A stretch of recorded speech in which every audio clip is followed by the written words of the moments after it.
Oh, it's Christmas! All for 3. Swish! Wow, that wasn't even a 3. Well, cool. Merry Christmas, everyone. Yeah. Hopefully this will be a good day of commemoration of Jesus' birth. And yes, there are parrots on my wall. It's kind of freaky. You take that down. Everything else is kind of just like wall, basketball goal, wall. Cool. Bland. Cool. So I'm putting together a little present for my mom. And she needs another laptop because, yeah, the other one has like color lines all down the screen. It's not working very well. That's the one that was struck by lightning, so boo.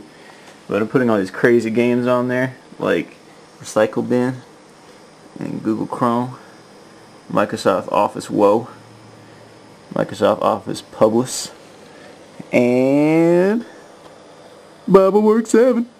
But I really want to give her a console, because here's a 250 gig Xbox, and it's an Xbox 360, and maybe it's only 300, I don't even know. But yeah, I need to put this on here, so let's see. You get the right cable for it. Actually, I think this one's it. So I'm gonna have to plug this in, and wow, it didn't plug in very well. There are 5 of these. Here, that's it. Totally. Okay. And this has to connect over here. It's not very stable. I gotta make sure this is really stable. So I gotta. It's something else. I'll have to connect it. The Bowflex. Pretty weird. Alright, yeah, get this. I'm not left-handed. It's just this. There we go. Go right in here. Alright, well, I'll have to tape it down. And let's see. Hey, there we go. It detected it. There.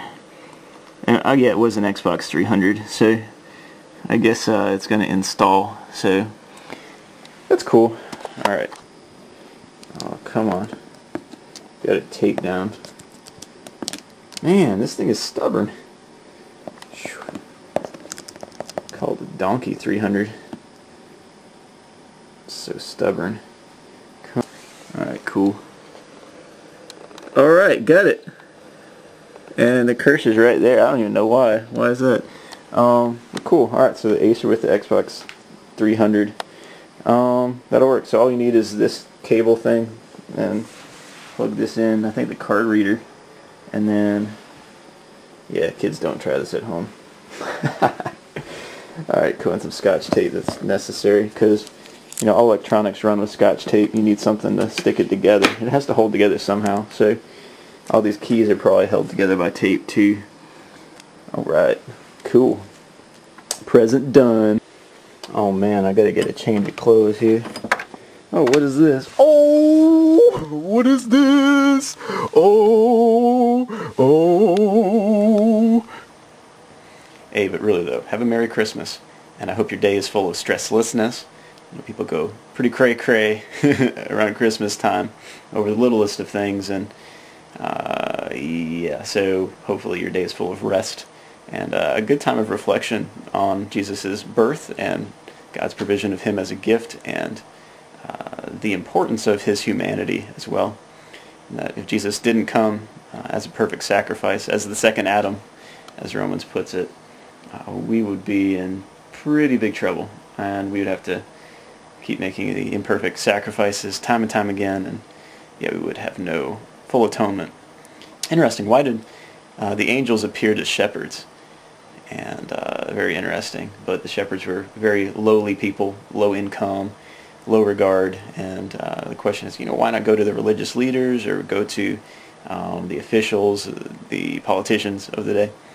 And it's possible that the angels did tell them, and they were just like, oh, why would I go see someone born in an animal trough, essentially? So yeah, humble beginnings. That's essentially Jesus. Interesting that He came the first time as a suffering servant, and you've heard this all before, but He came as a suffering servant the first time, and He'll come as a King of Kings and the Lord of Lords. Revelation 19:11, beautiful verse and chapter, but you want to be on the side of the Lord. That's very important. So I do very much believe that Scripture is very reliable in terms of the quality of the text, and I could go into that too on another video, but yeah, very reliable, but it's just whether the validity is in effect in your life, and so whether you believe the message is true or not, and yeah, that's the important part. So it's who you know, or I guess who you are known by, and yeah, and what you believe about him. So something to reflect upon, knowing that Jesus came, gold, frankincense, and myrrh. He came to, he was going to be king. Gold, frankincense, he was a sacrifice. That's the fragrance that would be offered by a priest. He also was our high priest. Interesting. And yeah, the myrrh, the embalming spice, knowing that he would come to die, to be the sacrifice. So prophet, priest, and king. And that's who Jesus was. He was the Messiah, which means he was the Christ, meaning he was the anointed one, the chosen one that God had promised even from the beginning of time, and he had this all planned out. So God's sovereignty, pretty cool. And know too that in every situation, people say things happen for a reason, but maybe that's a little trite. But yeah, things do come about for a purpose, and so whether you see it or not now, we may see it one day. We may not fully understand, but God has things under control. So trust in that, and yeah, and find him this season if you haven't yet. Very cool. So just know that he will take you from whatever season you're in and can bring you into his marvelous kingdom of light. So just something of hope for you this Christmas. Let me think, what else can I add to this video that would be kind of cool. The angel's declaration. Fear not was the first thing he said, and they're like, wow, what in the world is this? These bunches of angels appearing, and so it was a good appearing. It wasn't like I'm coming to take you and your life is over, but it was a matter of they were coming to declare and announce the birth of Jesus, and yeah, but they said, fear not, for behold, I and the agent being the angel bring you good tidings of great joy that will be to all people. And really, literally, the good tidings, the gospel, the gut spiel, the gospel, the good news. And that's talking about Jesus Christ being provided for us. That Adam came, he sinned, he fell into sin, and he was guilty before God. Nothing impure can be in his sight. And yet we have a perfect sacrifice. God saw it fit to be merciful and provide a way back to him. And we see God as a God of forgiveness. He's a God of second chances. He's a God of mercy. And you look through the Old Testament, and a lot of people, like for example Richard Dawkins, will look at it and say, well, this is a Creepmeister God who is egotistical, self-centered, is uncompassionate. And yet we have the picture in, for example, even the minor prophets. Lesser known works, but and they're not like minor prophets. They're not like less important, but they are shorter, which is the etymology for that, for minor prophets. But read through the minor prophets. You see people running away from God, like an unfaithful wife is the image, and yet God is a faithful husband, always consistently chases after his people, wanting to bring them joy and peace and reconciliation and forgiveness. Give him a second chance. And so sometimes God will put us through hard times.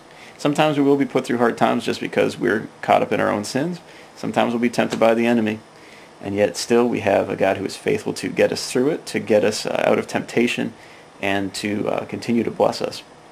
He is a good God. So reflect on that this season, and know that God is a God of second chances. It doesn't matter where you are. It doesn't matter who you are. It doesn't matter where you're from, what you did. As long as you love. No, it's not a Backstreet Boys song. But the important part is knowing Jesus and making him known. That's important too. I almost dropped the camera.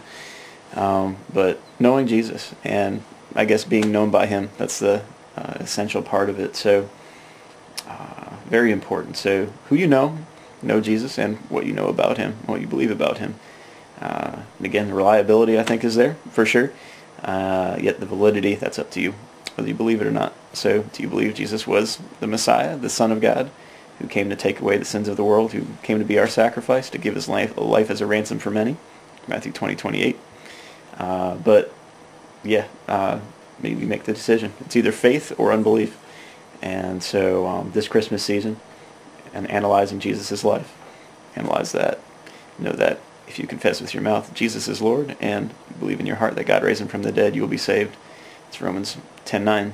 And it's important. The most important decision in your life. Even more important than marriage and who you marry. That's, I say, the second most important. But yeah, first most. The foremost, how do I say that? What's of foremost importance, or the forefront of the importance spectrum? But really, the most important thing you can do is decide to follow Jesus. So remember that, and yeah, I hope you have a great Christmas. God bless you, and yeah, may his peace be with you, and may you come to know him more and more each day. Alright, peace, and I'll try to make some videos soon. How's that? Alright, God bless you. We hooked up to this required a Blue Jay cable, and yeah, this is a status message. Yeah, cool. So that's confirmation that I got it on here. So you know, all these crazy games, and I also got that Wii and that Xbox 300 on here. Alright, cool. Good news. That PS triple. I ain't talking about that Wii. That Wii. Oh man, blue screen of death. Man, it's rough.